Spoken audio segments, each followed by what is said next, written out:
વિરામ બાદ આપનું સ્વાગત। જૂનાગઢ વાત કરીએ જૂનાગઢની તો જૂનાગઢમાં ધસમસતા પાણી વચ્ચે માતા અને બાળકનું રેસ્ક્યુ કરવામાં આવ્યું। માતાને ખાટલા પર બેસાડી પોલીસે રેસ્ક્યુ કર્યું। 7 દિવસના બાળક તેમજ તેની માતાનું રેસ્ક્યુ કર્યું। બાળકને પોલીસે રાખ્યું છત્રીમાં। માણાવદરમાં નીચેના વિસ્તારમાં ભરાયા હતા પાણી। આ દરમિયાન બાળક અને માતાને બચાવીને પોલીસે સરાહનીય કામગીરી કરી છે। તો ધસમસતા પાણી વચ્ચે જૂનાગઢ પોલીસે માતા બાળકનું રેસ્ક્યુ કર્યું છે। માતાને ખાટલા પર બેસાડી પોલીસે રેસ્ક્યુ કર્યું હતું। બાળકને પોલીસે છત્રીમાં રાખ્યું। નીચાણવાળા વિસ્તારમાં જ્યારે જૂનાગઢમાં પાણી ભરાઈ ગયા હતા તો ધસમસતા પાણી વચ્ચે માતા બાળકનું જૂનાગઢ પોલીસે રેસ્ક્યુ કર્યું છે।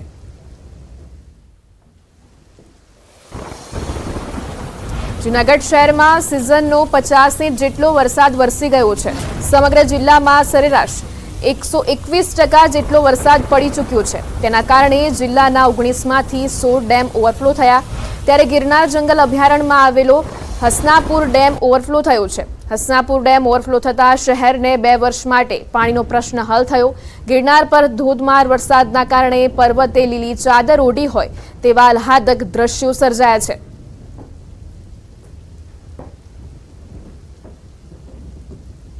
હેલી થઈ હોય તેવું છે। છેલ્લા 6 દિવસથી જૂનાગઢ જિલ્લામાં 12 મેઘ ખાંગાતી છે અને જિલ્લાના કુલ 19 ડેમોમાંથી 16 ડેમો છે તે ઓવરફ્લો થયા। હાલ જે આપણે દ્રશ્યો બતાવી રહ્યો છું તે જૂનાગઢના હસનાપુર ડેમના છે।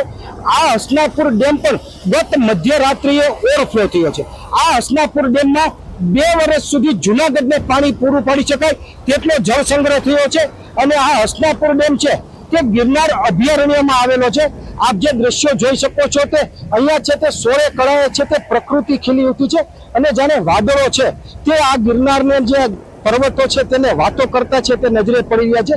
હાલ જે આ અલભ્ય નજારો છે તે જૂનાગઢના હસનાપુર ડેમનો છે અને ખાસ કરીને આ ડેમ જોવા જાય તો 33 ફૂટ ઊંડો છે, પણ ગઈકાલે ગિરનાર પર ભારે વરસાદ થતા આ ડેમ છે તે ઓવરફ્લો થયો છે, જેને લઈ જૂનાગઢ શહેરને 2 વર્ષ જેટલું પાણી ચાલે તેટલો સંગ્રહ અહીંયા થઈ ચૂક્યો છે।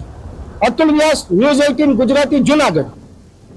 પોરબંદરના બોરીજા ગામેથી 4 લોકોનું રેસ્ક્યુ કરાયું। પાણીના પ્રચંડ પ્રવાહમાં ટ્રેક્ટર ફસાતા રેસ્ક્યુ કરાયું। ટ્રેક્ટરમાં 4 લોકો ફસાતા ગામના સરપંચ અને તેના પુત્ર દ્વારા રેસ્ક્યુ કરાયું। જેસીબીની ટ્રોલીમાં બેસાડી લોકોને બચાવાયા। વરડા ડુંગરમાંથી આવતા પાણીના પ્રચંડ પ્રવાહથી બોરીજા ગામમાં દરિયા સમાન પાણીનો પ્રવાહ વહી રહ્યો છે।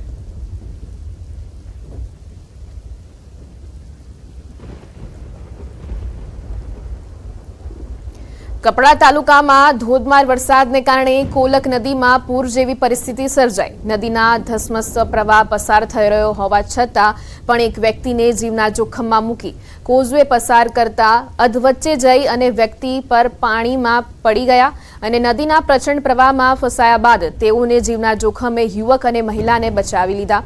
દરિયા કિનારાના એક યુવક અને એક મહિલા તાત્કાલિક દોડી આવ્યા હતા અને આ વ્યક્તિને બચાવવા માટે પ્રયાસ કર્યા હતા। એક બાજુ નદીનો પ્રચંડ પ્રવાહ અને નદીના વચ્ચે જ ફસાયેલા વ્યક્તિને બહાર કાઢવા યુવકે પોતાના જીવને જોખમમાં મૂકી અને વ્યક્તિ સુધી પહોંચ્યા હતા અને તેમને બહાર કાઢ્યા હતા।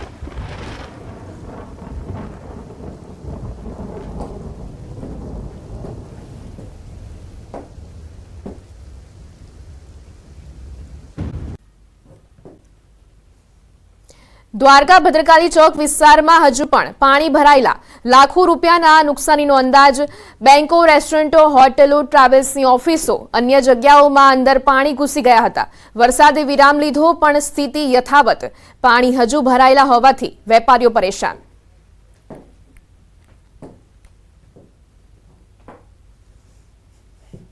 અમરેલી જિલ્લાના જાફરાબાદ તાલુકાના લુણાસપુર ગામ નજીક આવેલ કંપનીના ગોડાઉનમાં સિંહની લટારનો વિડીયો વાયરલ થયો છે। સિંહ કંપનીની અંદર ઘૂસ્યો હતો। કંપનીમાં હજારો લોકો કામ કરતા હતા। વનરાજા શિકારની શોધમાં અનેકવાર કંપનીમાં ઘૂસી જવાની ઘટનાઓ સામે આવી છે। વનરાજાની લટારથી લોકોમાં પણ ભય ફેલાયો છે।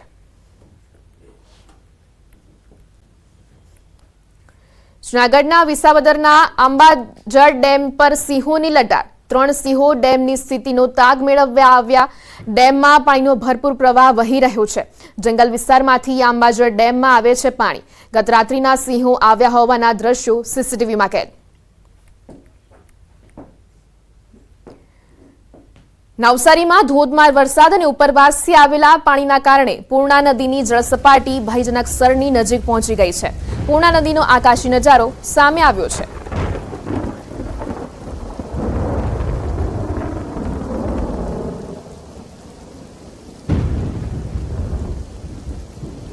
ભરૂચમાં પડેલા સાંબેલાધાર વરસાદને પગલે અંકલેશ્વર શહેરના વિવિધ વિસ્તારોમાં વરસાદી પાણી ભરાયા છે. વોર્ડ નંબર 2 અને 5માં આવેલ હાઉસિંગ બોર્ડ વિસ્તારમાં પાણી ગળાડૂબ થયું છે.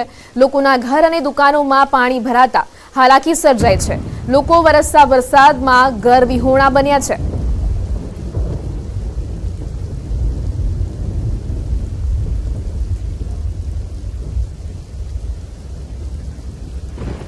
અત્યંત દયનીય કહેવાય એવી પરિસ્થિતિ અત્યારે ચાલી રહેલી છે. આપણે ભરૂચના ઇન્દિરાનગર વિસ્તારની અંદર અત્યારે ઊભા છે. પરિસ્થિતિ તમે જોઈ શકો છો કે લગભગ 250-260 જેટલા ઘરો એકદમ છાપડા સુધી ડૂબી ગયા છે અને લગભગ આ જે ખાડો છે જે અંદરની ડેપ્થ હશે તે લગભગ 8 થી 9 ફૂટ છે. આપ જોઈ રહ્યા છો કે પાણી બિલકુલ સમતળ થઈ ગયું છે, રોડના લેવલ ટુ લેવલ થઈ ગયું છે. 6 વાગ્યાનો બારિશ ચાલુ છે. 6 વાગ્યાથી અમે બહાર નીકળેલા છીએ. બહાર રોડ પર ને રોડ પર અમે ફરી રહેલા છીએ. અહીંયા નાસ્તો પાણી આપી ગયા છે લોકો, એની પર અમે જીવી રહેલા છે. નહીં ગોદડા નહીં ચારતા કોઈ વસ્તુ અમારું બાકી રહ્યું નથી. સવારે કોઈ તંત્ર સવારે કોઈ તંત્ર તરફથી, નગરપાલિકા તરફથી, કલેક્ટર કચેરી તરફથી હમણાં સાહેબ આવેલા કોઈ તે અમને એવું કહી ગયા કે તમે ડુમકા સ્કૂલમાં ચાલ્યા જાઓ, બહાર જતા રહો, એટલું કહીને ગયા. અને આમાં છે ને જ્યારે ચૂંટણી લેવી હોય ને ત્યારે બધા ઘરે કહેવા આવે છે. આશરે કેટલા છોકરાઓ હશે આ વસ્તીમાં? અમારા બહુ છોકરા તો ઘરના 4-5 જણા છે. આ નાના છોકરાને લઈને અમે કઈ રહેવાનું?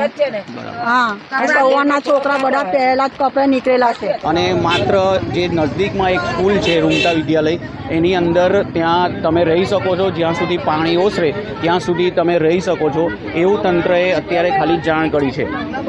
ગ્રાઉન્ડ રિપોર્ટ હું અહીં ન્યૂઝ 18થી આપતા રહીશું. હું ભાવિન પટેલ, ન્યૂઝ 18 ગુજરાતી, ભરૂચ. તો હાલ અમારી સાથે સંવાદદાતા ભાવિન પટેલ જોડાઈ ગયા છે. જી ભાવિન, હાલ ત્યાં કેવી પરિસ્થિતિ છે? જી, વાત તો સવારથી જ મુસળધાર વરસાદ ખાબક્યો હતો. અંકલેશ્વરમાં લગભગ અત્યાર સુધીમાં 5-5.5 ઇંચ વરસાદ ખાબકી ચૂક્યો છે. ત્યાંના રહેણાંક વિસ્તારમાં ઘણી જગ્યાએ પાણી ભરાઈ ગયા છે અને જે ગુજરાત હાઉસિંગ બોર્ડની જે કોલોની છે એ કોલોનીમાં બી ઘણા પાણી ભરાઈ ગયા છે. સ્થાનિકો પાણી પોતાના ઘરમાં ના આવે એના માટે યોગ્ય ઉપાય કરે છે, પરંતુ આટલો બધો વરસાદ હોવાથી પાણીને અટકાવી શકાય એમ નથી અને બને ત્યાં સુધી પાણી ઓછું ઘરમાં ભરાય એ માટેનો પ્રયાસ ચાલી રહ્યો છે. જી ભાવિન, સમગ્ર માહિતી બદલ આભાર.